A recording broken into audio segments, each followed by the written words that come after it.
All right, I think we're ready. Frank, you want to kick us off with a few words? Yeah. All right, ladies and gentlemen, welcome. Am I on? Yeah, you're on. Yes, I'm on. Welcome to the town of Grimsby. My name is Frank Miele. I'm the Economic Development Officer for the town. My role is to attract and retain businesses so that we can create jobs and taxes. I like the last word a lot too. You know, taxes are important to us, right? A couple of years back, council decided to do a tourism strategy. And in so doing, we were also trying to find some matching funds with the provincial government. And after 2 years, we were able to find some matching funds with TPN, Tourism Niagara Partnership. And so then we went through the process of an RFP, and we selected Context Research Group. The consultants are here. William is the principal partner, and Michael is here as well, who's our consultant. And Ben is also here from Context, okay? The way we're going to do it tonight is that they're going to make a quick presentation and then ask a whole bunch of questions. I saw them in the slides, a whole bunch of questions just to stimulate the conversation. This is not formal like council. That's why we're not sitting up there. It's really down to earth so that we can get engaged and get some feedback about the opportunities that exist in our community to attract and do something with tourism, which has never been done before in this community. So we're looking forward to get more feedback from our stakeholders in the community as well. These two meetings that we're having today and May 1st is primarily to get everyone's attention about tourism. So those that participate here, it doesn't end here. There's another one on May 1st as well, okay? When we are asking you for feedback, please come up to one of these microphones because this is live stream on our website. And there are people probably watching us, right? IT fellow? Yes, they are watching us, okay. Yeah. Bing, live stream. So, when you're asking a question, state your name and your question, but it's got to be on one of these little microphones. All right? So, William, would you like to start us off? Yeah. Okay. All right. So thanks, everyone. I'm William Shadden, one of the co-founders of Context Research Group, or CRG. As Frank mentioned, we're here today to really kind of learn from you and understand how Grimsby can build a meaningful kind of tourism strategy. So we really kind of, really want to dive into what makes Grimsby so, like the hidden gem of Ontario, right? What's important about Grimsby to you? And then from there, also explore kind of what are the barriers, right? What are the opportunities? What can the town do to support tourism in the sector? And how can the town do that in a meaningful way that's sustainable, and really kind of brings to light all the hidden gems of this beautiful town. So we're here today just as neutral facilitators. We're not sharing our opinions, but we will kind of provide, before we kick in to the discussion, we'll provide a summary of kind of where we're at, what we've done, and what the next steps are as well. You'll also notice, Ben, can I have one of the cards? Where'd they go? Oh, wow. Oh, thanks, yeah. I'll give this back to you. But we gave you these little cards, and we can share the link for anyone listening on the live stream as well. But there's a code here that you can access, a link where you can sign up. We're going to do some more consultations coming up. So there's going to be some surveys that go out, as well as some focus groups that we'll have. And there's also a QR code. You can scan that with your phone as well. I'll hand this back to you. So feel free to complete that. And then you can stay in touch with us and see how this strategy evolves over time. Okay. So let's do a little bit of background. All right. So really kind of what do we know, right? And so far, what we've seen from our preliminary research, and we've spoken with a few of you in this room so far, we've come out and explored Grimsby, taken a look at all the kind of information that's available online, and really kind of Grimsby has a rich kind of cultural, historical, and lots of natural assets, right? But it's not really widely known. And to be frank, you're in the shadow of a behemoth, right, with the Niagara region, right? We all know that. But you also have this incredible asset with the gateway to Niagara as well. So many people kind of touch upon Grimsby without even knowing it on their way into Niagara, and it could be going the other way as well from our U.S. drive markets coming up to Toronto. Hi there, you here for the tourism? Yes. Yeah, come on in, grab a seat. And then, Mike, if you can grab the cards and give a card. Okay, yeah, so, we're near the Niagara Escarpment. We're on the Lake Ontario shoreline. There's some beautiful parks. We've got great assets like the Painted Ladies, lots of natural scenery, lots of heritage. All right, and then the events calendar here is pretty packed as well. There's some really great events that go on in Grimsby. There's, the Rib Fest, the Ways Goose Book Arts Fair, movies in the park. But we're finding from our discussions that many people learn about these types of events after they've happened, right? So maybe there's some communication issues that can be worked on. There's also lots of cool events that happen here, like weddings or family events, some day trips, but it's not a kind of clear tourism kind of journey. Visitors are coming here, and it's really kind of mostly by chance, right? Like we mentioned. The hotels get a lot of visitation, but it's typically, for sports-related things, or they're staying here as a base camp and traveling elsewhere. They're not staying here and visiting Grimsby. It's more of something, it's viewed as kind of an option that's outside of maybe Hamilton or outside of Niagara that is maybe a little more economical to kind of be their base of operations. And then there's no real kind of central tourism hub just yet. Right now, there's no kind of local tourism office.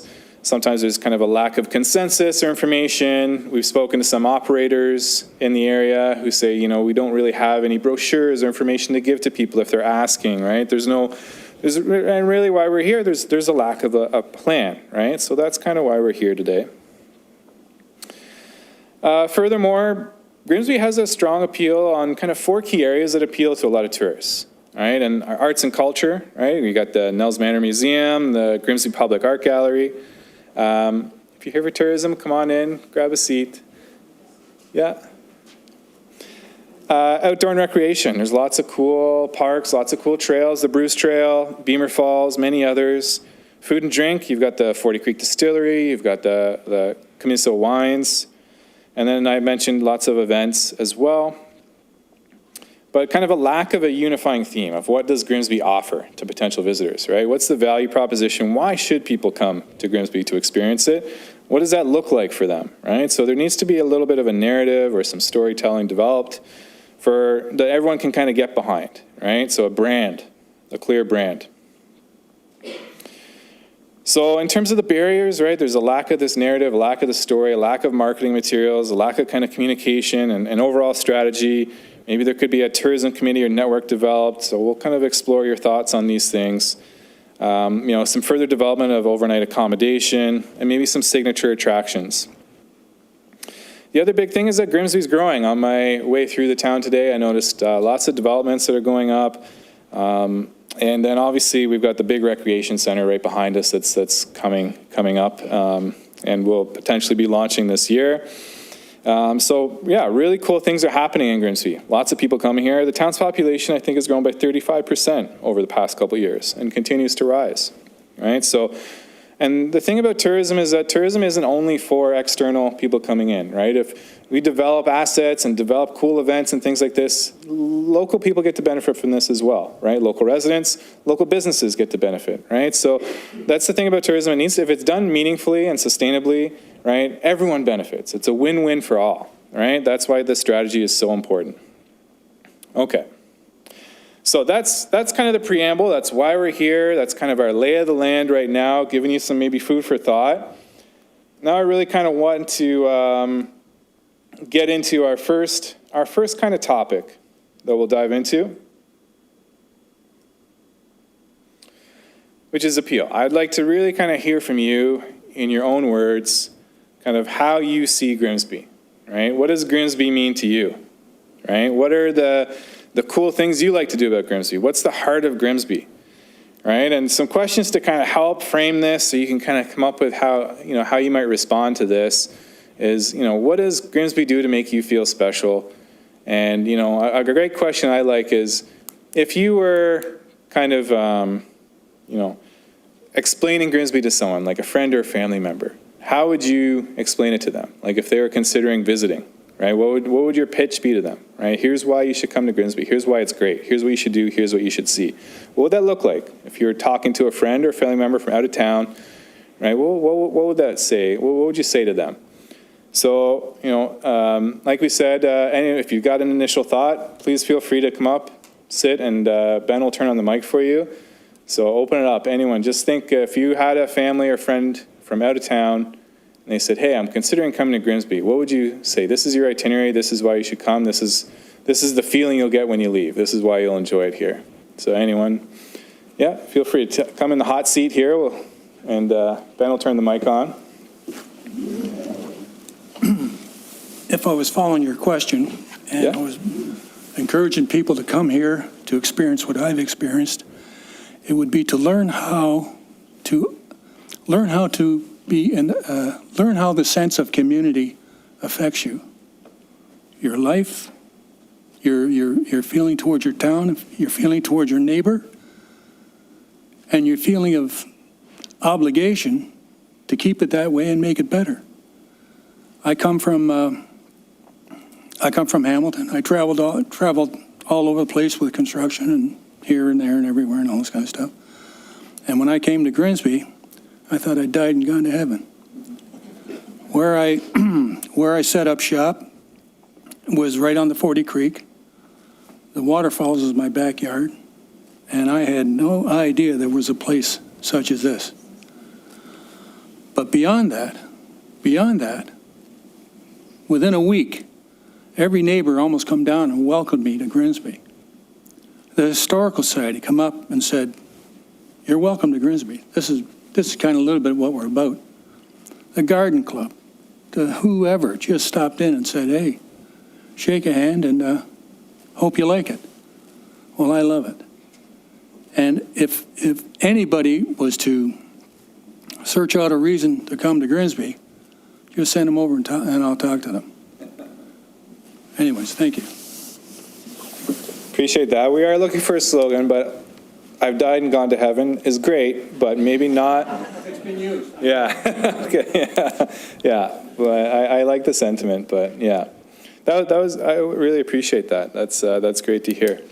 Anyone else? How would you? Yeah. Feel free to come up into the hot seat here, and yeah, if you don't mind, just so that there's people listening from home, so they can hear what you have to say. Visitors. Hi, I'm Marilyn. I live across the street.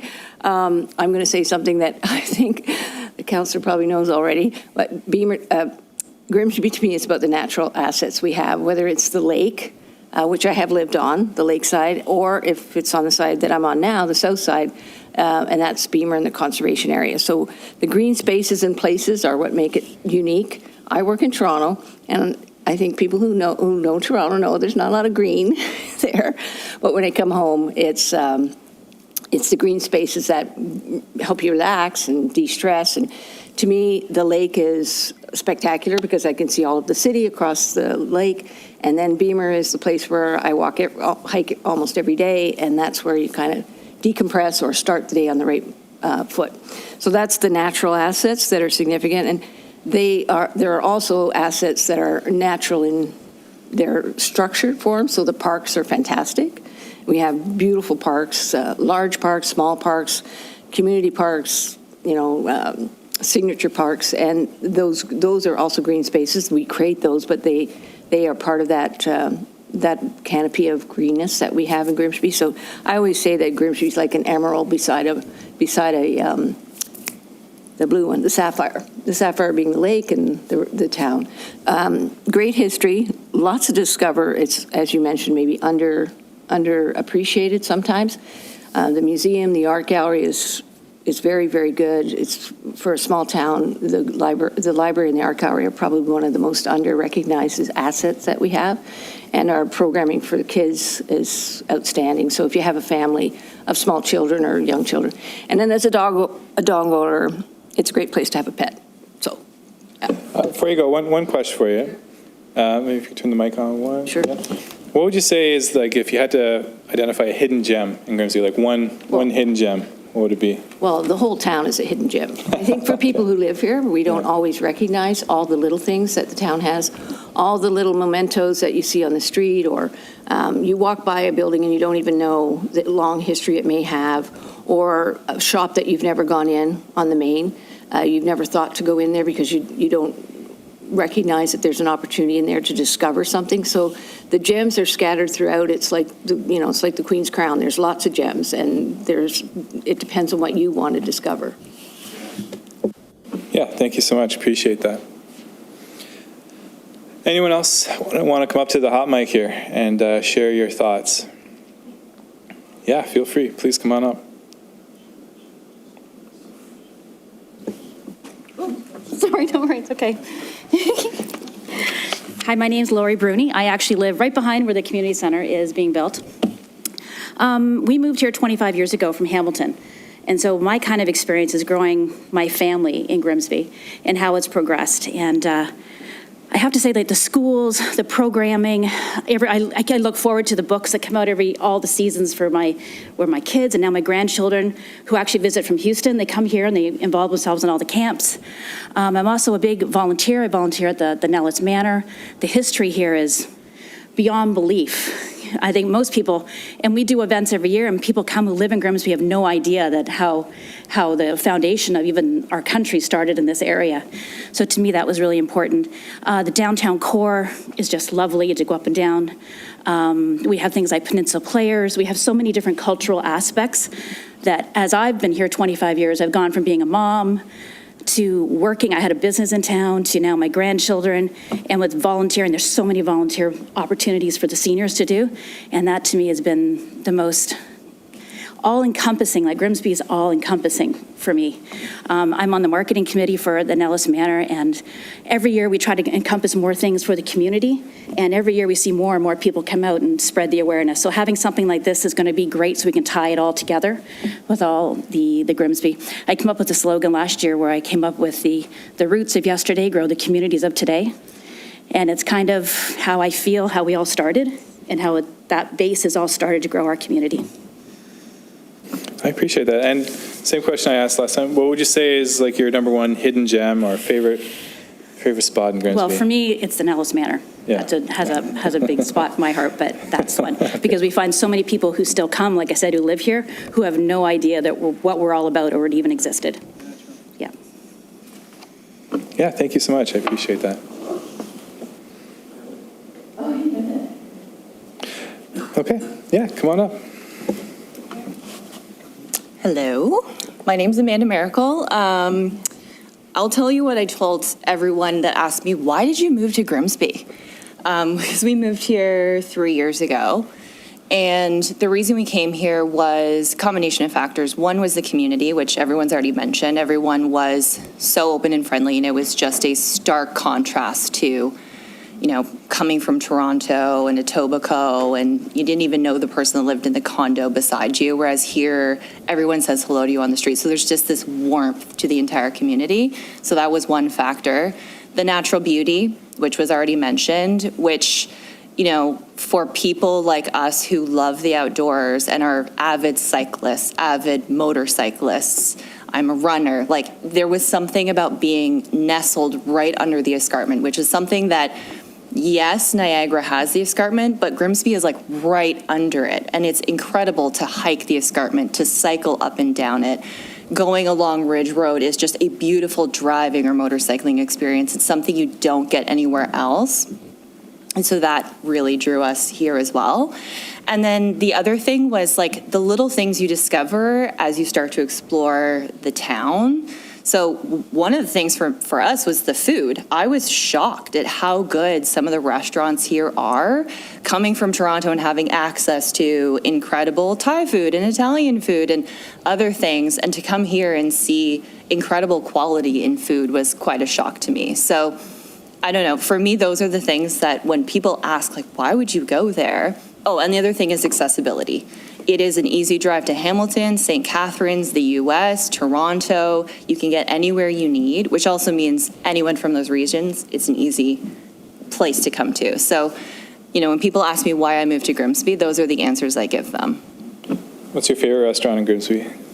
You can't ask me that question. I don't know. If you're that I going for dinner have. after this meeting, where are you going? I'm going to say Casa Toscana. Casa Toscana. Yeah. Okay. I love the food there. All right. Thank you so much for sharing. Anyone else? Yeah, come on up.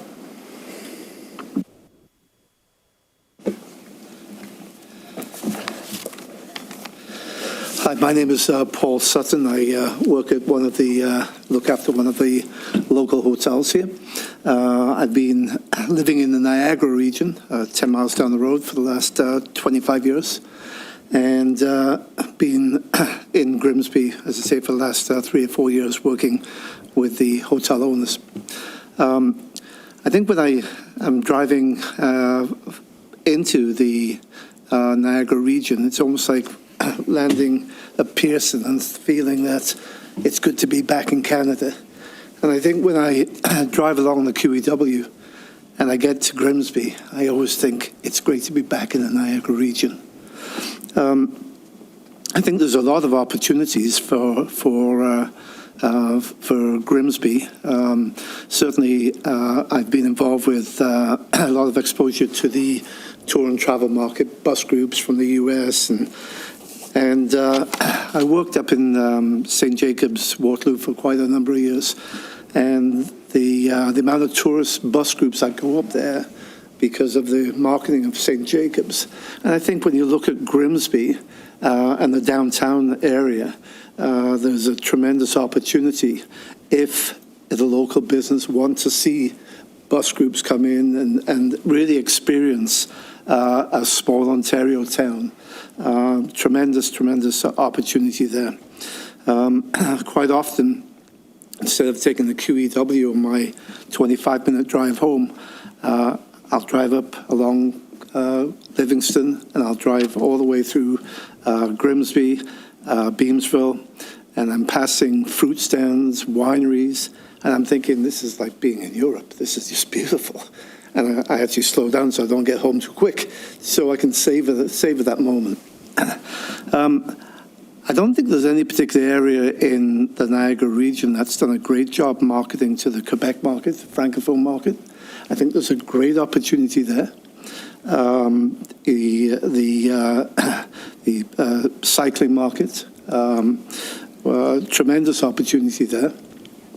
And, working down by the lake, sometimes I start my mornings by getting a Tim Hortons, and I'll walk down to the lake, and I'll sit there with one of my department heads, and we're looking across at Toronto, and we'll kind of catch up on the day's business.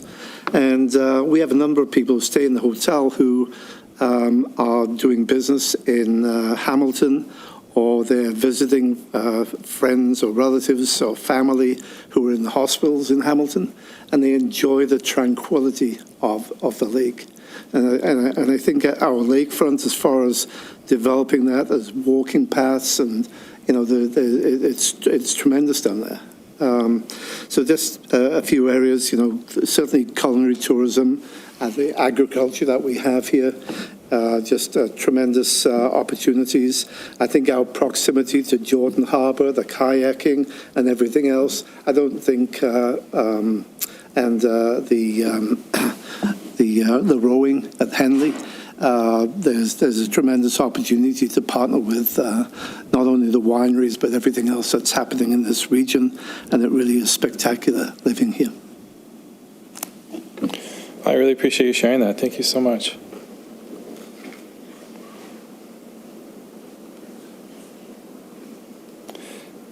Anyone else have anything they'd like to share about how they would position Grimsby to a friend or family member? We've heard a lot, and I think it really kind of reflects the sentiment that my team has been kind of capturing when we've been exploring Grimsby ourselves. So, yeah, I think that's been a great discussion so far on kind of Grimsby's appeal.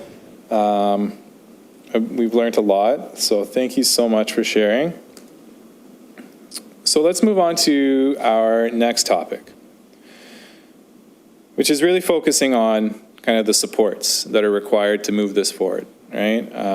So it's tourism's not really just about how many visitors you can get, but also how those visitors can support the local economy and improve life for the people who live here, right? So in this part of the discussion, we really want to kind of dive into how tourism can serve, the residents of Grimsby, the employees that work here in Grimsby, the businesses that operate here in Grimsby, and really kind of benefit the entire community. All right, so some questions that are up on the screen here to kind of help think about this. So what kind of support would help local businesses and organizations participate in and benefit from a tourism sector in Grimsby? Right, what would that look like? What does the town need to do, right, to support businesses and help them thrive? All right, so how can we build a tourism economy within Grimsby that grows the capacity in a meaningful way, that doesn't put pressure on local infrastructure, and then also kind of who should be involved in shaping this strategy, right? If beyond those in the room, can you think of anyone else in the community, any businesses or organizations that you think that we should definitely speak to kind of get a lay of the land here? So opening it up again, just thinking about what can we do? What can we do to support the businesses? Yeah, feel free to come on up.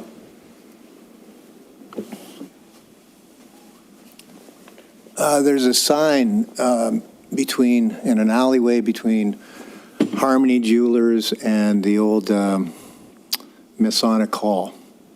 And it's a poster of all of the local businesses. And I think that's a fantastic snapshot of what's available in the town. And I live in Grimsby Beach. And in Grimsby Beach, I think you have to live there to appreciate how many tourists go by. It's not hundreds, it's thousands a year.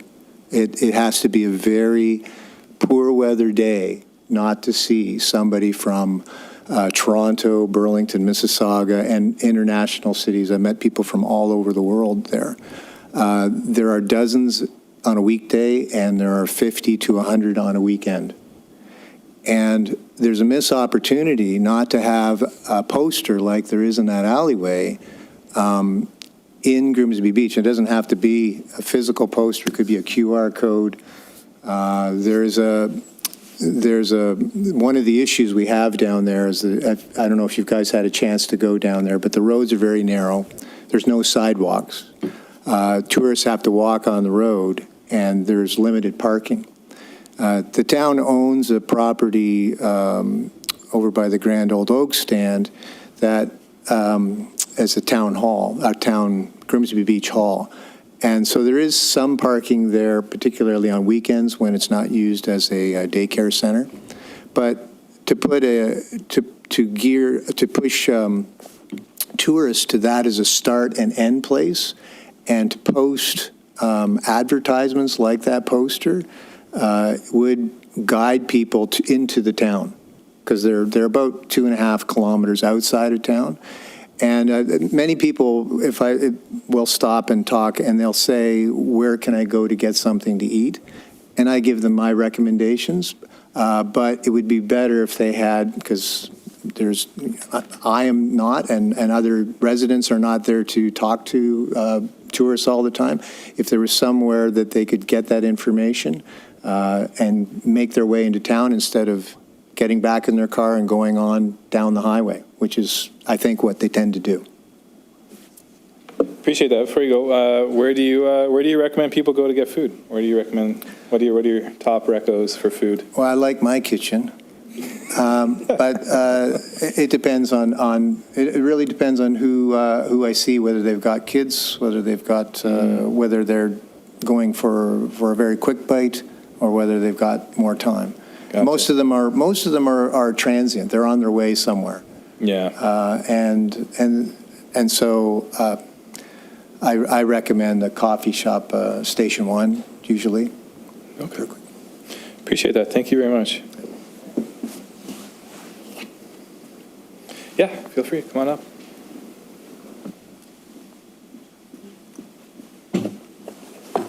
I don't have too much. I just wanted to kind of just reiterate that that's totally what I was thinking. I work for the hotel, in one of the hotels in Grimsby, and I see a lot of guests come in, and that's one of their first stops is the Painted Ladies. Even like on social media, I belong to a lot of those social media to kind of find out where our guests are coming and make recommendations and stuff like that. And that's like one of the things that people are saying, why they're coming to this town of Grimsby. It's like it'll just kind of go off in this direction of all about art and whatnot, and that's kind of, it's a huge thing that people are coming for that reason. I think you're completely right about that.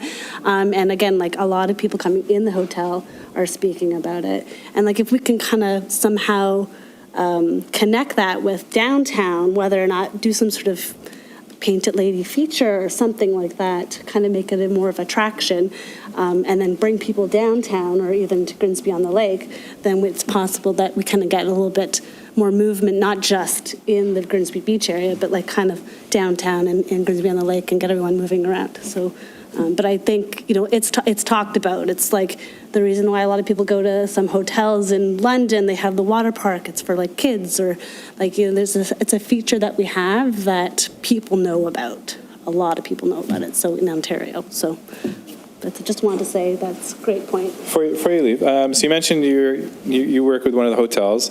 Is there anything the town could do, you think, with the hotel to encourage people to kind of get out and explore more? So you're talking about the beach, but at the hotel is maybe like the base camp for these potential visitors. Yeah. Is there anything? I mean, like, I would say, like, I mean, I know there's a digital age, but I think it's really important to have, like, maps and things to hand out to people, because there's always, like, the co-person in the passenger seat, reading and doing stuff. They've got something in their hands and they can quickly look. So, like, I always liked what the Niagara, I guess it's Benchlands now, they had that map. I've lived here for 35 years, and I've worked in hospitality for about 20. I've worked at a couple of wineries around here and a couple of hotels, always pretty much in Lincoln or whatnot. And like those maps and stuff, like that's key. And make them fun, and like not just some boring old-fashioned map. So something really cool that you don't have to necessarily unfold. And then one of my suggestions would be like a Niagara tourism network like we have in Niagara. We could have like a Grimsby team where like we can share ideas and find ways to bring people in. And, if we hear something's happening with one of the restaurants, then, we could share it with maybe Nels Manor or something like that, right? So just kind of stay part of a team, a Grimsby team, or instead of being part of that Niagara Tourism Network, because that network reaches so far, some of those topics don't even come close to what Grimsby's dealing with. So, yeah. I appreciate that. Thank you for sharing. Anyone else? Yeah, feel free to come up. Hi, my name's Kate. I actually want to talk about this, but I just want to address one thing about Grimsby Beach. I live there too, and I often wonder, not that I'm promoting drawing more tourist attraction there, only because it is residential and we don't really have a lot of facilities like bathrooms or parking for cars, and when people are looking at houses and driving cars, it's super dangerous. And so, but the idea is they are coming en masse. So instead of, how about we flip it and say, how can we harness those people that are already coming to drive traffic elsewhere, to the businesses on the West End and the downtown. And so I think that would be a great way to flip it and try to drive traffic out of there, because they're already coming. But back to this question here. I think Grimsby doesn't have a cohesive identity that we've recognized. But there is one there. We are anchored in history. We started we settled here as loyalists. We have a lot of historical assets like the Grimsby Beach, like Nels Manor, like our Central Museum. We have a lot. We have also one thing that I was on Facebook the other day, and I saw somebody announce that they had free-range eggs for sale. And everyone was interested. And I thought to myself, I reached out to the person to find out where the eggs were, and she sent me a message, and it was in the West End. It was in a condo development. Like in a condo development, I thought it would be a farm, right? And so I said, where are these eggs coming from that you're selling them out of your house? And she said, they're coming from a farm in London, Ontario. And I thought, I've been thinking about these eggs for a week now. And Grimsby, and this is one thing we don't think about. Now, I think you asked about our hidden gems. We are historically a farming community. That is still a farming community. We have all these people moving here with this 35% increase in our people that have come here for the same reason I did and the same reason this gentleman came. For nature, for the friendliness, for the community, for all these things. But we haven't created this, like, we don't know where our farms are. There is a lovely farm on Ridge Road that is a young couple. I've purchased truckloads of mushroom manure from them every year, and they get a load brought in and they sell it for $1 a bucket, and they have bread making classes, and they teach you about cheese, and they have a small amount of goats and farm and eggs, and they sell stuff to people. But all these new folks in the West End, they don't know about them.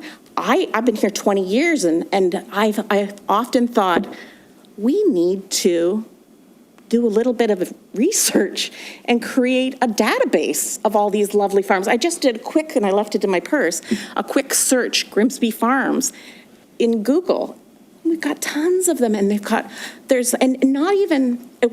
we're Grimsby, but we don't have to only be Grimsby either. We can scooch out over here a little bit into Winona. We can scooch out here and share a little bit of the light in Beamsville. And yes, we are the gateway to Niagara, but the gateway, we can also claim that as our own a little bit, even if it's closer to Beamsville, right? We can create an experiential tourism here for not only us, or not only people to draw people in, but all those folks that moved here. They can experience, we can talk about our farms, that's anchored in history. We can talk about the Grimsby Beach, that's anchored in history. We can talk about all this these natural elements that are becoming a part of history. Like when we look at our tree canopy and it's vanishing, and I met a beautiful young couple that came to Grimsby Beach last year from Mississauga, and they said, we would love to be able to afford to live here. We don't have any trees. In all the subdivisions, you see just these little trees that are never going to go higher than, and so there are a lot of things in this town that are anchored in history that you might not think are, like the farms, we need to start collecting this information and create an experiential identity on ourselves. I don't even think we know that we have all these pieces of our identity that are anchored in history, right? And I think a lot of people are yearning for that now with all this craziness. Go small and create this kind of safe place where you can buy eggs down the street at this lovely couple who are growing them right there. There's nothing safer than that. So I think that we could just sit down and do a little Googling and create a story that everyone would want to be a part of. Anyways, that's my... Yeah, thank you so much. I appreciate that. I don't know if I trust eggs that some lady commuted from London, Ontario at, but yeah. Yeah. And sir, feel free to grab a seat. Hi, my name is Daniel. I own a business on the Main Street stretch, so I'm going to start with your third prompt up here of who should be involved in shaping some of these tourism strategies for local business organizations. We have two. We have a very excellent and engaged Chamber of Commerce, and we have a very exciting and sort of in the process of redefining downtown BIA. I am fortunate enough to serve on the board of both of those. And I think both of those organizations do a really great job of collecting our downtown core business and understanding what it is that makes the business diversity of Grimsby so amazing. I think, people come here for the nature and they come here to get away from the cities, but we have some amazing downtown businesses that are unique, that offer things that are hard to find in cities and that create an excellent diverse downtown shopping experience that I think definitely does draw people here. So to the other points, local business supports and tourism economy without putting pressure on infrastructure. There are elements of building out tourism that it kind of chicken and egg, because there's things that would be a problem if we're very successful. So they're good problems to have. If we are in the situation where our parking inventory is at an all-time low and no one can find a parking spot because we're overwhelmed with tourists, I'm still going to count that as a win, because it means that we have so many people coming to experience our amazing town that, okay, now we have to figure out where we're going to put them all. So some of these things need to be looked at, I think, more holistically in terms of, we'll get the people here, we're talking about the assets and the inventory that we have that are why people would want to come here. And then once they're here, where are we going to put them? How are we going to move them around? Are we going to do, what does transit look like? What does biking look like? What does parking look like? So there's elements of, the tourism strategy is a part of that. And then there's also elements of planning and urban development that we have to consider when we're building out. What does the full picture look like when we're finished? And if we're really, really successful, how do we manage that? Yeah, I appreciate that. Before you get up, what type of business are you operating? So my store is called The Dutch Shop. It's a specialty European grocery store. Okay. And do you notice, or do you find that if you had to put a percentage on it, versus, local versus out of town, or out of town visitors, what would you say? Yeah, it's interesting. So I have two locations. I have one in Grimsby and I have one in Hamilton. And what I find is that my Hamilton store is almost entirely anchored by regulars. Everybody that walks in the door, I pretty much know who they are. And the Grimsby store, I would say percentage, maybe 40%, and 60% are people I've never seen before and I may never see again. Yeah. People walking downtown who thought, oh, I wonder what a Dutch shop sells, and come in the door and discover us that way. Oh, that's great to hear.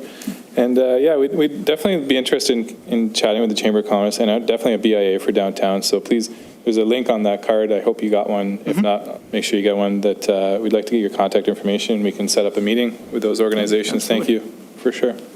Appreciate that. Anyone else? Yeah, please feel free to come on up. I just want to build on what Daniel said. He touched on transportation, and there are a few people in this room that know that I like to walk and ride my bicycle, but I'd like to see more bikes, like bike share. I'd like to get people to get out of their cars, slow down, and go for a stroll. And if those strolls were curated, so whether it's in the beaches to the painted houses or downtown on the Main, go and check out the little bookstore or whatever, catches your eye, your fancy. If those experiences, to Kate's point, were curated so that I don't have to do the work as a visitor, then I would park the car in some municipal lot and I would go on these strolls. And that's where we can maximize the opportunity for people, but we make it easy for them and they don't have to do a lot of work when they come. Even for locals, I know lots of people who lived here 30 or 40 years, and I will point something out to them because I'm sort of reading every corner of the town as I walk through it, and they don't know all those neat little things. So slow down and stroll. That's really what I think of when I think of Grimsby. You can stroll through all these little nooks and crannies and neighborhoods, and you can go on a mural walk through all the core part of the town. You can have a completely different experience on the lake, and then you can have another experience when you go to the beach area. But to curate all those little experiences would be a way to get people to slow down and really stroll through the town. Yeah, thank you for that. Yeah, you touch on something that's interesting there, is that Grimsby has a lot of diversity in the types of experiences you can have, right? You can have, waterfront beach experiences. You can have a very quaint little downtown kind of stroll, like you said. And then there's just, you can go out and kind of be in depth in nature, surrounded by trees and waterfalls. So, that diversity, but I think that's part of the pitch. You can, it doesn't have to just be something you stop off for an hour on. Like, you can spend a lot of time here and experience kind of all the different types of experiences that Ontario has. So, yeah, I appreciate that. Anyone else have any thoughts on the questions that are posed here, the questions on the board? Before we move on, anyone else want to get up and speak? Yeah, feel free. Come on up. Yeah, just building on what a lot of the people have said here. Again, with regards to the trails, we have local trails that would knock your eye out. You know that. I'm sure you've walked them. But they also have access to the Dofasco 2000 Trail. And when you walk from end to end of the Dofasco 2000 Trail, it terminates at the Devil's Punch Bowl. And from the Devil's Punch Bowl, there's a trail that goes all along the Hamilton Escarpment, ends up in Dundas and basically Ancaster. Also, from the Dofasco 2000 Trail, you come back into our trail system, which is at the Beamer's Point and all that kind of stuff. From that point, you can walk down Mountain Street if you don't feel like you like to negotiate the Bruce Trail itself. Brings you down to basically Coronation Park, and from there's a future plans for the 40 Creek Trail that takes you down to the Lakefront Trail. Now, the Lakefront Trail would take you both ways. If you want to go to St. Catharines and beyond, you can go to St. Catharines and beyond. If you want to go to Toronto, all the way to Toronto, knock yourself out. But I mean, like, when that 40 Creek Trail comes down, it does go underneath the QE, and there's already infrastructure there for a bike trail, okay, underneath the QE.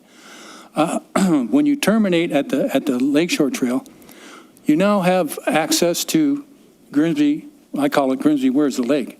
But you have access there. So you have access to one commercial hub in Grimsby, and when you come south, it terminates at the library or Elizabeth Street, and you're right in the heart of downtown. When you cross the street through Coronation Park, you come up Gibson Street, and now you're going up the trail to Beamer Point. And when you get up to Beamer Point, you can continue on along the old Mohawk Trail there, and you can have access to, in fact, Sarah will point it out when she has her about the park system, the Trails Master Plan.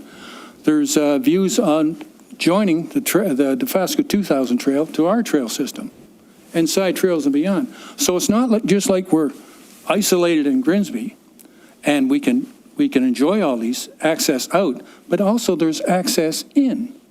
Now, if you're riding a bike and, like, heaven for sakes, where are you going to ride on number 8 or this or that? But if you go to the Dofasco 2000 Trail, you got 20 miles of just free riding up right over the upper watershed of the 40. There's a 3-mile boardwalk right at the on 8th over to 5th. And then plus from there, you've got access into the Upper Saltfleet Wetland Project, which is an amazing project that is going to reduce the downstream flooding in Stony Creek by 75% by creating 5 ponds. Well, within those 5 holding ponds, they're going to put in trails, they're put in Carolinian species, and within 10, 15 years, that's going to be you talk about gems, that's going to be a gem. Well, to me, that should be a template for all the creeks that cross Niagara, is to secure the upper watershed of our creek system, because what they've done to the creek system is turned them into engineered drainage ditches through the Ontario Drainage Act. And they wonder why the Great Lakes are polluted, because we're dumping every bit of effluent that comes off the farms. All the silt loads are going immediately into the Great Lakes and causing problems. Well, at the Saltfleet Wetland Project, they're going to reduce that by 75% and create habitat, and it's going to be a moneymaker. Because if I was to charge you as an engineer and say, okay, you're the engineer of Stony Creek, we want to reduce the reduce the causes of the downstream flooding problems, you're going to have to dig up mains, increase catchments, all kinds of stuff that's going to take 25 years. And they're doing it for a song and creating habitat. Anyways, just the fact that we have not only access to outgoing through bikes and things of this nature, but we have access to to Ronald. We have access to Oakville. We have access to St. Catharines. We have access to Burlington. People who are on their bikes and coming in. And one thing I'll finish up by saying, because the chap talked about stores in town and all this kind of stuff. We've got to, I think, if we flesh it all out, we're going to spend $20 million on our Trails Master Plan. A fortune, for sure. But the benefits would be unbelievable. But we don't have to go that extreme. And what would be the main focus of it? What would be these bike trails? And there's government money for bike trails. Okay, that's great. And in town, as far as stores go, where would we go to buy our bikes? Well, Canadian Tire, that's it. To me, there should be a welcoming wagon put out for somebody that has a high-end bike that caters to small kids, mama, papa, all this kind of stuff, caters to birding programs, films, networks, and things of that nature, tree identification, all that kind of stuff, all on a higher end. You do it, you see one in Dundas, and that's the focus of the town, basically. But like for Grimsby, we've got Canadian Tire. And I don't mean to knock Canadian Tire because I use it constantly. But just the fact that, to me, the focus should be on, we got $20 million going to a master trail program, then let's facilitate that with high-end bikes. Thank you. Yeah, I appreciate you sharing. And if I ever get lost in the trail network, I know now who to call. So thank you for that. Okay. Let's move on to our third topic. We have 4, so we're just over the halfway mark. So next topic I just want to talk about is kind of any gaps, any perceived gaps or challenges that you might be aware of or you might have heard from friends or family or just people you spoke with. One of the gentlemen mentioned speaking with people on the beach who are from out of town. So let's think about kind of what are the barriers or frustrations or things that could be missing in tourism for Grimsby here. So the questions that I'm going to pose to you on the board here are kind of what do visitors struggle with when they come to Grimsby? Right? And what, if anything, frustrates you yourself when navigating Grimsby? Right? Either as a resident or trying to help visitors enjoy the town. And then finally, third question, are there events, attractions, or services that you feel aren't well known or things that are hard to find or promote? Now, we've talked about a few of these in terms of, lack of maybe signage, lack of awareness, lack of kind of familiarity or weaving people to the different aspects of Grimsby. But based on kind of these 3 questions on the board, does anything else come up? Anything else come to mind to you? Yeah, feel free to come on up.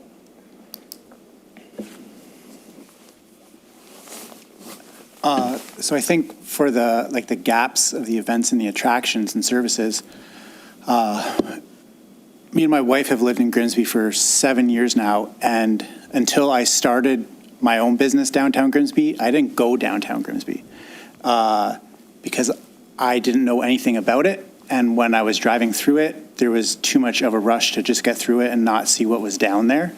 And I think a lot of local businesses, now that I'm a part of the community, local businesses, people don't know what's in Grimsby. And I think there's a big discommunication between what Grimsby has to offer and what is actually there.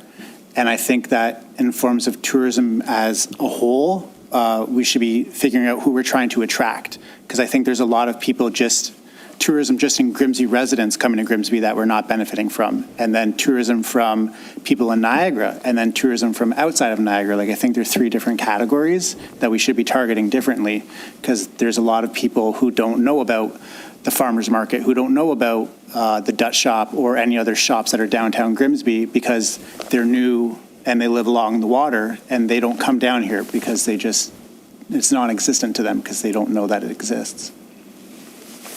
Before you go, what's your business downtown? What do you do? So I own a marketing agency. I do marketing for several of the businesses in Grimsby and across Niagara. And then I also I publish a lifestyle magazine about Niagara that goes across Niagara. Oh, very cool. Thank you. Yeah, appreciate that.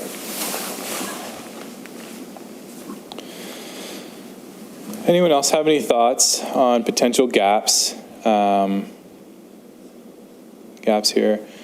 Yeah. Again, I know about Grimsby Beach because that's where I live. We have people who come down to the beach for the day, and there are no bathroom facilities. So that's a big gap for them and a struggle for them. Appreciate that. Before you go, quick question. So last question there. Are there events, attractions, just being a local resident yourself, are there events or attractions or things that go on in Grimsby that maybe you hear about afterwards, or that you just feel that maybe you visited but you feel weren't maybe promoted, or again, kind of tying into that hidden gem theme, but like more of like a weekend event or something really cool that the town does that maybe is not, like we did, the previous gentleman just said people maybe don't necessarily know about the downtown yet, but just from the events and type of thing, anything you know of? I think if there's a general event that goes on in the town, I think the town has done a good job of promoting that through newspaper. I'm not a regular visitor to the website looking for those things, but I find that I'm generally aware of the big events that are planned. Smaller events in my own community tend to be shared on Facebook, but they're not, they're meant for people within the community. The bigger events for the whole town, I think the town does a good job at that. Appreciate that. Thank you. Yeah.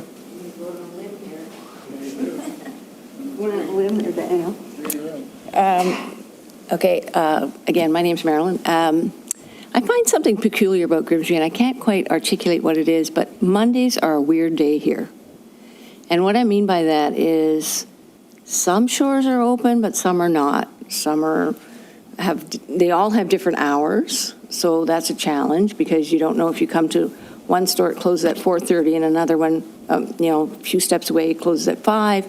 It's very unpredictable, and it's most pronounced on Mondays for some reason. I'm not sure what that is.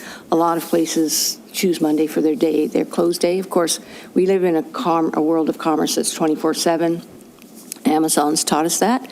And we have that expectation, whether it's reasonable or not, when you're an entrepreneur with, you're running your own store, your own shop, or your own thing. And it gets exacerbated in the seasonality of the summer when people are traveling more and people want to come to smaller communities to enjoy the entire community. So there's something that we haven't quite figured out.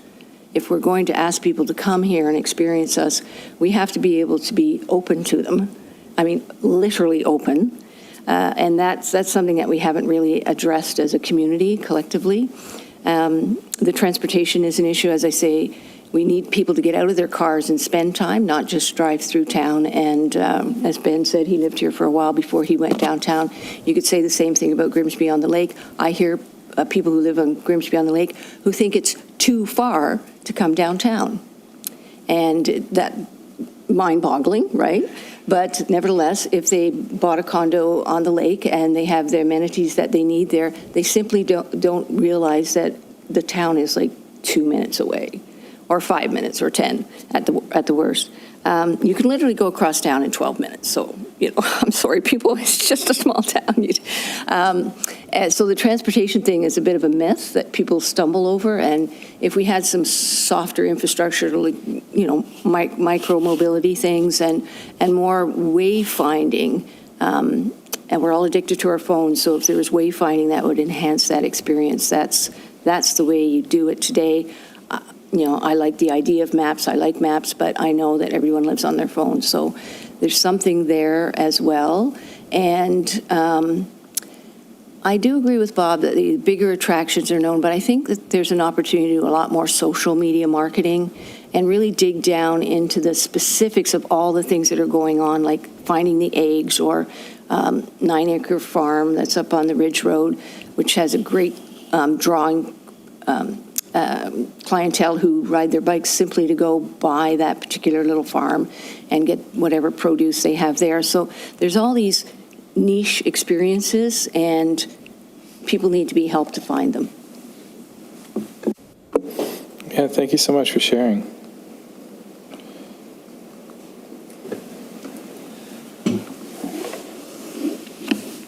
Hi, I'm Paul Sutton again. When you drive into along the QEW, you see the sign, the Gateway to Niagara Travel Center, and when you go in there, I feel we're really not representing the area very well. It's a great food court. You can certainly choice of wonderful different things to eat, but as far as a tourism gateway center, I think we need to do a much better job. Now, whether that is funded through destination marketing fees or some other funding, but it is quite cost prohibitive for a hotel to put brochures and things in there.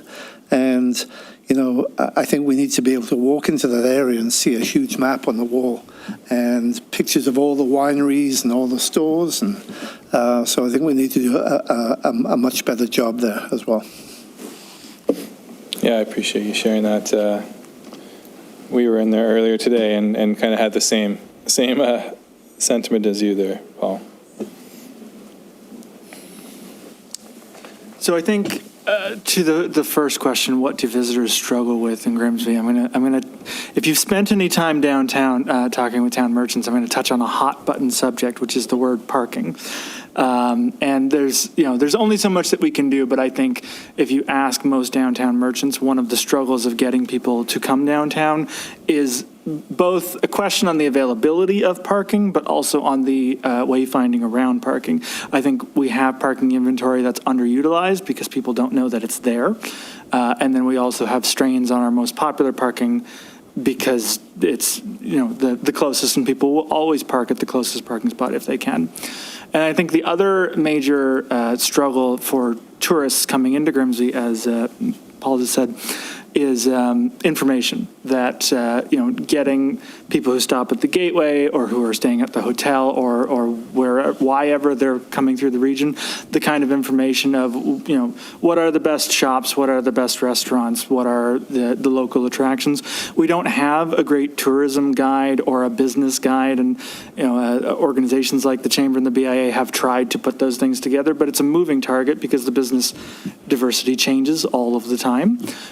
So putting more work into whether that be a digital guide, an annual guide, something, a hub to point people towards when we have these touch points like the Gateway Plaza, where we can help build that informational piece and let people who are in the area know what we have now that they've come here.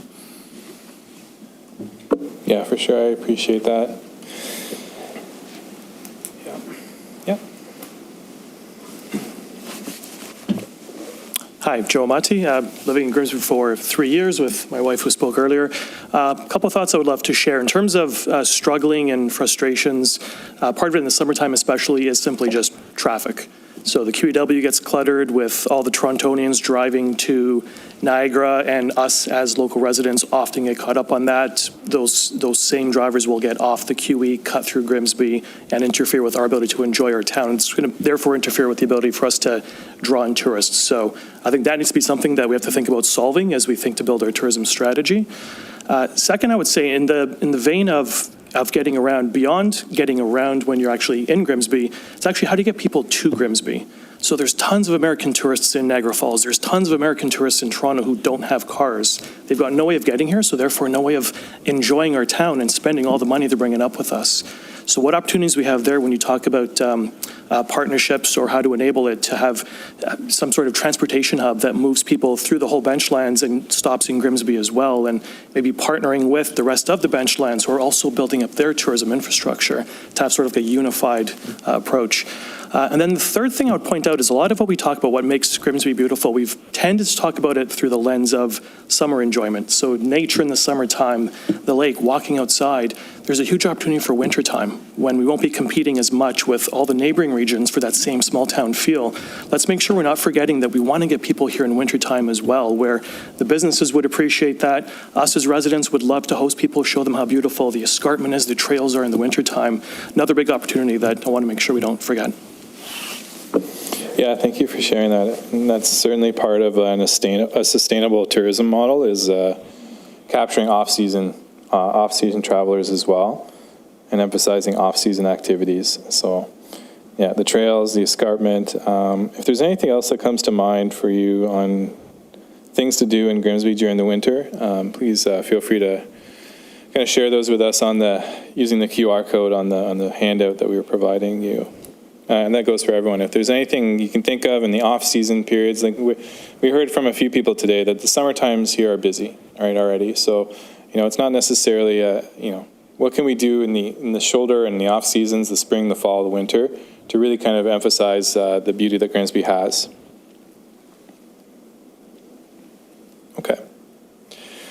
Anyone else have any thoughts on the gaps before we move on to our final topic? Okay.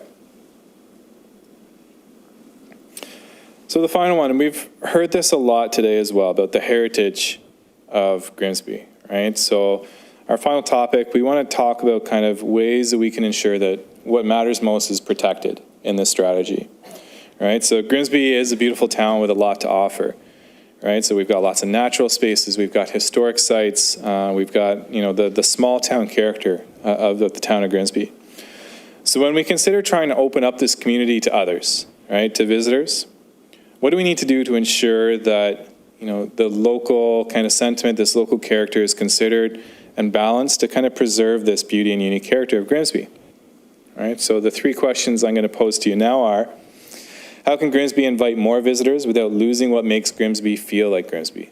All right, and what worries or concerns arise when looking at the prospect of increasing visitation?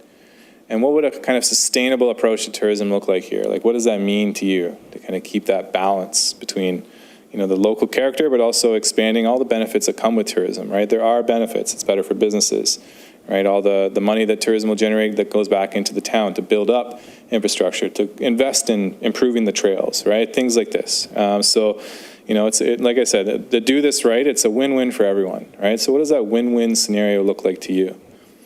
So opening it up to the floor again, anyone who wants to come up and kind of address any of these questions, feel free.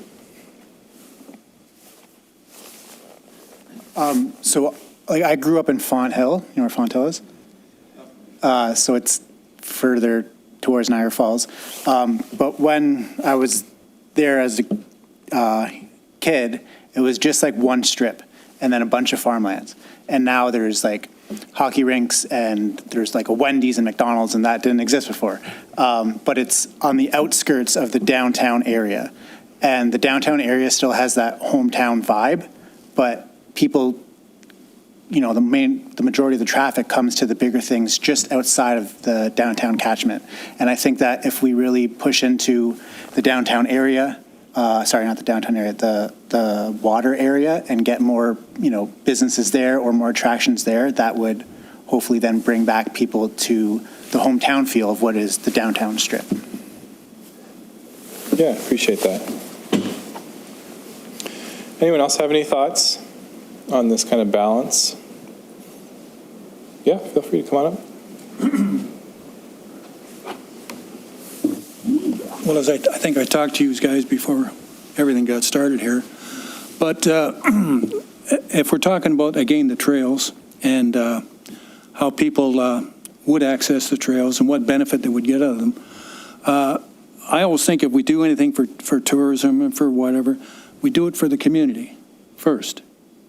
If you have a filthy community, I'm not showing up. If you have weeds coming up through the sidewalk and expansion joints, I'm giving you a bye. So in other words, we got to keep the town clean. There's no graffiti, no litter. One of the most beautiful drives into Grimsby is down Mountain Street.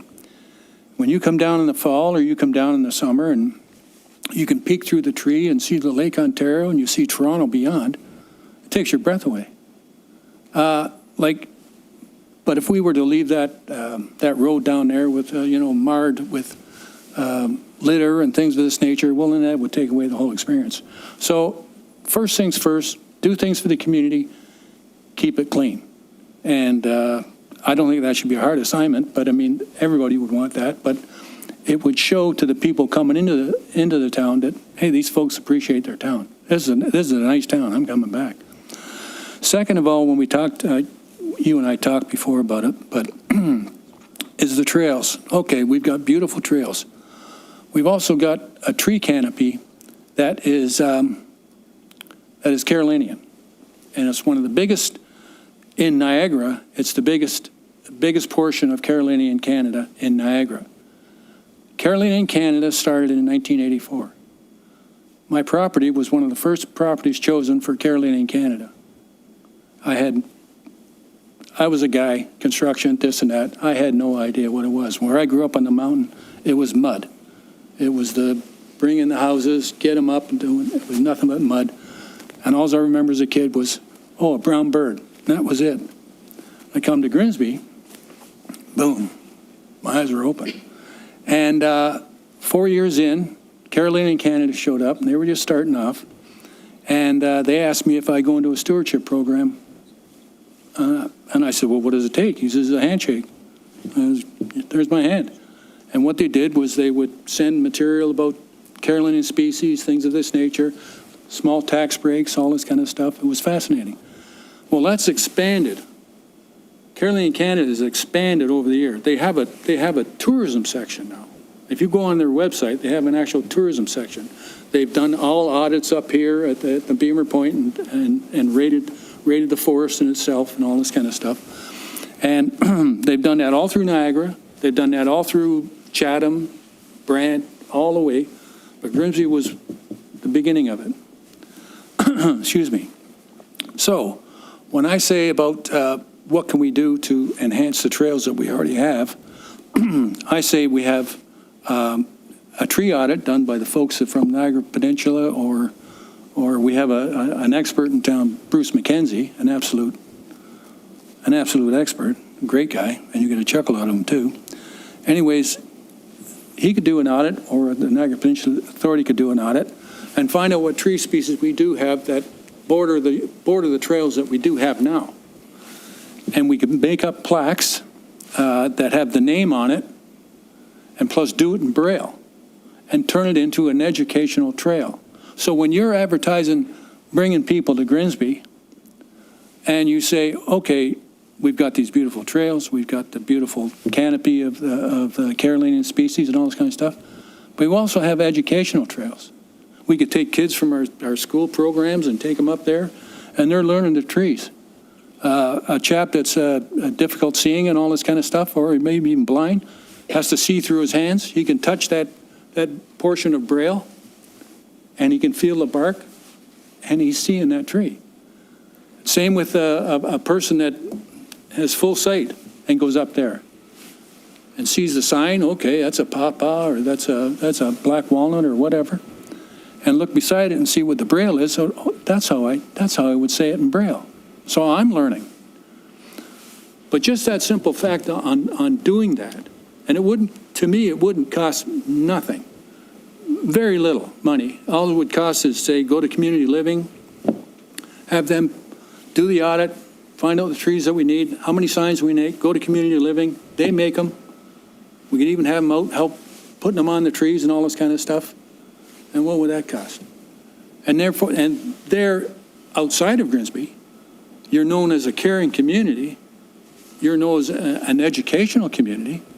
We're teaching our kids, and we're teaching other people's kids. And to me, that doesn't cost nothing. And I'll say one thing further. I talked this over with Leanne Vardy about that we have a sign. When okay, you guys know. You've driven down to QE, and one of the most only green spots on the whole QE is where the QE crosses the 40. There's trees, this and that, and all this kind of stuff. And you look north, and you'll see the great big sand dome. Well, that's Grimsby. You look south, and you see some more vegetation, all this kind of stuff. And then you drive on, you don't think nothing of it. But if we were to have a sign that said, "Welcome to historical Grimsby," come and stop in and walk our beautiful Carolinian forest trails. And if we could add to that educational trails. Well, to me, anybody that has a feeling for nature and all this kind of stuff say, "Oh boy, I've heard about Carolina and Canada," or "I know about Carolina and Canada," and here's a community that has taken it upon themselves to put it right up in the middle of their heart, and they're serious about making these microforests. Anyways, that's my opinion. Yeah, I appreciate that. No problem. Yeah, we were paying close attention to the different signage that was on the QEW as we came in today. Definitely some opportunities for improvements there and potential to highlight maybe some of the different experiences there. And we have worked with other communities that have kind of optimized different trails. Sometimes kind of how we've done it has actually been in a partnership with the local libraries, where they actually will put up, as you walk through a trail, they put up a page. It's usually for children's books. Like they put up a page with a narrative. Usually it's tied into the theme of nature. So as you're walking through the trail, you're also reading and actually working your way through a children's book as well. We've done that in partnership with York Region Library and different trails around York Region. So there's definitely kind of a framework that we have for that, and I think that's a really cool avenue to explore as well. I like the Braille component as well, but yeah, so thank you for your feedback there. Anyone else have any thoughts on this? Right now, let's talk about maybe the worries here. We just want to make sure that if there's any concerns among the groups. So we've heard a few things. One, lack of facilities at some key areas. We've heard potential parking, traffic, lack of washrooms, making sure that the town is clean. Any other concerns or worries that you have, and open up over to you. I just want to touch on something you just mentioned there. Again, about Grimsby Beach, that's where I live also. We have, what I would love to happen, I welcome the visitors, absolutely. But I think that we as a town have to plan for people before we start inviting more. We have unique challenges, and what we often have tours. We have a lot of American tours coming up on big buses. We have school trips that come up on big buses. We have senior citizens. A lot of the senior citizen homes will put their residents in the bus and do drive-throughs. But our streets are very narrow, and many of them are 90-degree angles. I live right on a corner with a 90-degree blind corner, and folks don't realize when they're driving their big buses into our community that they can't make it around the corners without going up and over. I have this lovely old curved apron or bonnet that is, if the tip of it is 1 foot away from the curb. And often buses will try, but they won't know, they will like panic or something. We also, and they'll go up and over the curb and the bus will tip. Full of children or old people, right? And how do you navigate that? I don't know. I'm sure the town doesn't know, and that's why we're kind of in a limbo. We have a circle road that has that bus and narrow, so it's really a bus. These big buses can't get through these streets. So I worry, how can we drive more traffic here? Even though I love the opportunity to talk about history and all the wonderful things, I just worry, I feel that we need to make a plan before, and Bob had touched on our public, the old public hall that we have where the tree stand is that we could potentially, I don't know if it's even logistically sound, because it's a residential area too. Like, people don't want to have buses lined up there parking.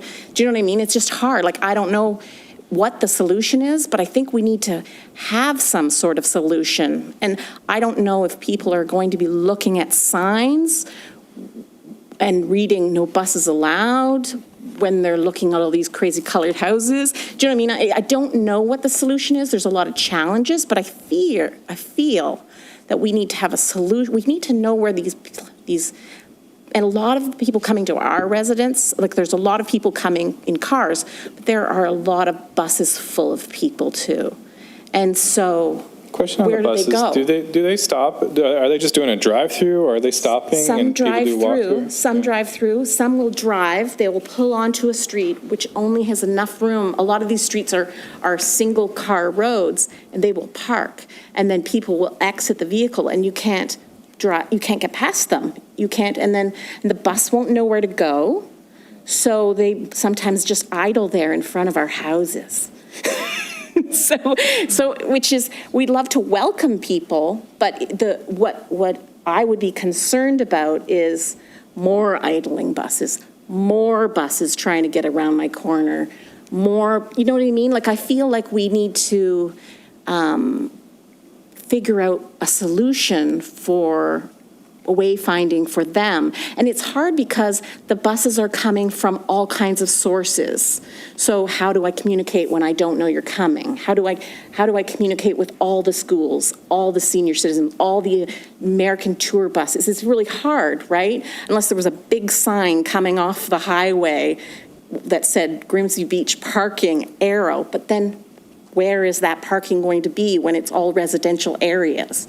Like, you know what I mean? Like, do we park along Lake Street right on top of the bike lanes? No. You know what I mean? Like, I don't know what the solution is. I can't imagine that the town knows what the solution is, but I fear if we are inviting people before we have a solution, it might not be a good thing. Yeah, well, that's why we're here today, is to kind of explore what the potential challenges are. And these challenges can be current issues as well as kind of future-facing issues. So this very much sounds like a current issue. So that's a great example of exactly what we're trying to get with what's on the board here. So I appreciate you sharing that. But yeah, that's definitely a challenge that we'll need to consider. No, I thank you for that.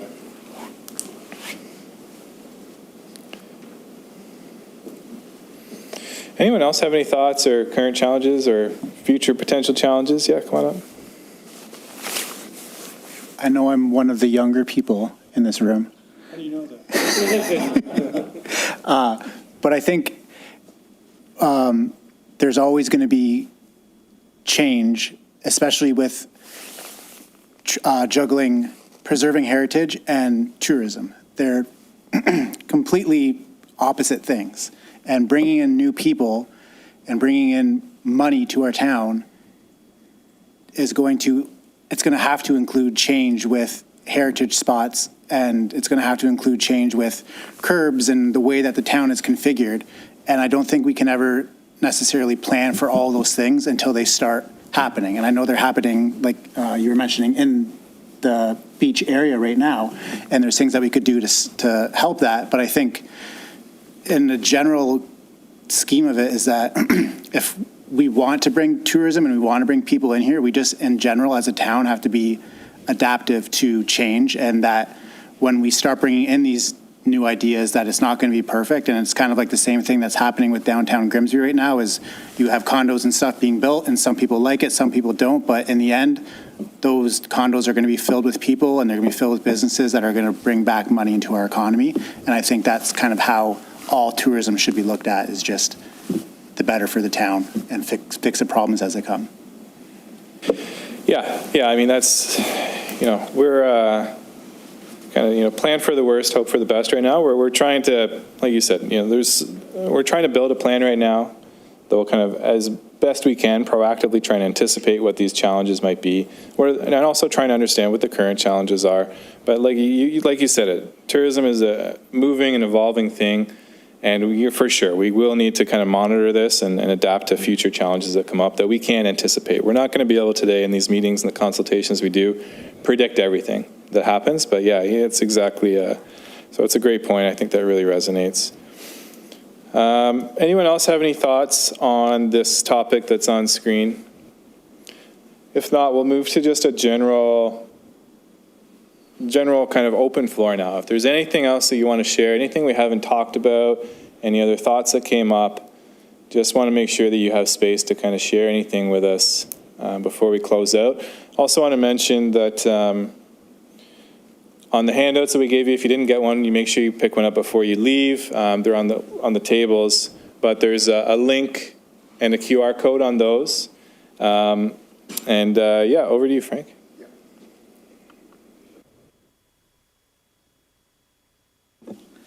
I wanted to share something because there are a lot of good thoughts that came through tonight, and we have and it will all come together in a way to see how this is all going to take place this year. We have the international plowing match taking place in the third week of September, and it's just south of Southwood Park in the municipality of West Lincoln. A lot of tourists are going to be coming here. The economic benefits to this community will be about $25 million during those 3 or 4 days. There'll be a lot of traffic. We're going through the understanding and analysis of what we need to do in order to direct traffic here, making sure that they're parked there and so forth. But it will be a great test for this community to see a major event. I think the last time they were in Niagara region were 100 years ago in Niagara Falls. And so it's taking place in our doorsteps. Everybody will be taxed to a certain level, whether it's restaurants. Do we have the infrastructure in terms of other facilities? Maybe not. But it will be an interesting test. I think the last time that we had a major event like that, or not close, but there'll be 75,000 people coming to it, but would be the 100-year anniversary celebration for the town. Excellent event, and there were quite a few people coming to our community. But this one will be huge. So it'll be interesting to see how all those elements that we've talked about, the lack of services and infrastructure, how it will all fare out. Just want to make that noticeable for those that, and Councillor Don Howe is on top of all that, right? Are you blaming me now for the... Yeah, okay. Just want to make that. Yeah, thanks. So now we all know who to point our eyes to for this. But yeah, no, that's a great example, Frank, for sure.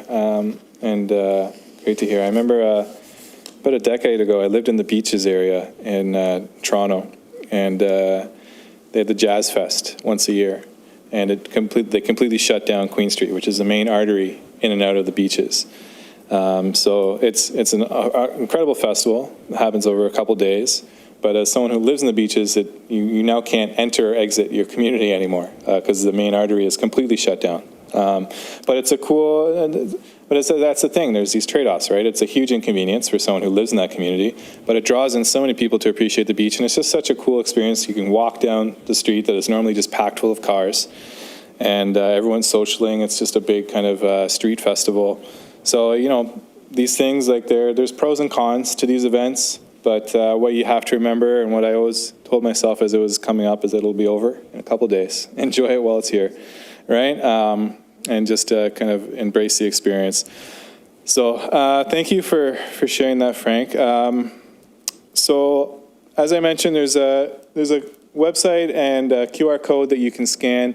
Please sign up. We'll be facilitating some more discussions. We're gathering kind of this initial feedback, and we're going to put it all into kind of a survey to kind of drill down on some of these items that we're kind of hearing. We'll be inviting people that sign up to participate in that short online survey. We might also be doing some kind of in-depth discussions or focus groups as well, so just to dial in on some certain topics and certain issues. So we may invite you if you want. That'll be virtual, so it won't be in person. It'll be easier to kind of engage with us. But just to kind of chat about maybe a specific topic a little further. And also just to stay informed if you want to get updates on how this is progressing. So again, please feel free to sign up on that link. We also have another town hall coming up on May 1st, Thursday, 2 weeks from now. If there's anything else that comes to mind, or if there's any of your friends or colleagues or anyone else you know in town that wasn't able to make it today that you think, hey, maybe you should go and attend and have your voice heard, please feel free to share that and recommend it, or come back again if you have more thoughts to that next session, next town hall. So yeah, again, just if there's anything else you want to share, anything, please feel free to come up. Otherwise, we really appreciated all of your feedback and everything we've heard and learned from you all tonight. So thank you so much for coming out. Yeah, thank you. Thanks, Michael. I just wanted to thank you to everybody for coming here tonight, but there are some people that need to be acknowledged, so I haven't finished yet.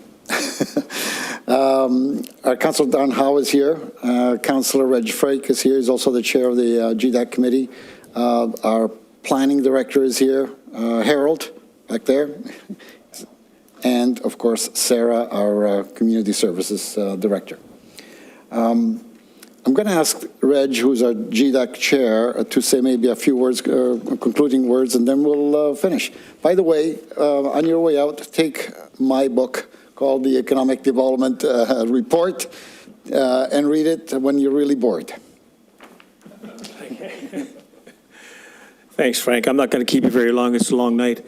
And thank you so much for coming out. You know, I'll say this, you know, we've really never had, Grimsby's never really had a formalized tourism strategy plan in the years I've been here anyways. If it goes back more than 10 years, I don't know about it. We did have kind of an unwritten one, which I think Community Services and Culture kind of tried to manage as best they could, using the Gateway Centre as much as they could to get people to come into Grimsby. Or other people just found the way to Grimsby by mistake sometimes, but they got here. But there are so many assets in Grimsby, be they natural, be they heritage, be they, you know, there's just so many things. And there's so many things we haven't even found yet. I do believe that, you know, on top of, when I listen to all the things I hear tonight, you know, if we could be putting together packages of tours for the town. You know, come to Grimsby, go for a walk on the beach. You know, go to the conservation area, take a little stroll downtown. That's almost a day right there. Have lunch and go home. So there's so many things we can do. This is just the beginning. Thank you very much. You are part of the beginning of this particular strategy we're working on, and thank you so much for coming out. And I'll leave it at that. So thank you again, and we'll see you at the next. Hopefully, you'll all come back for the next session. Thanks. Have a great evening. Thank you very much. Thanks. And thanks to our consultants. Thanks, everyone. Have a great night.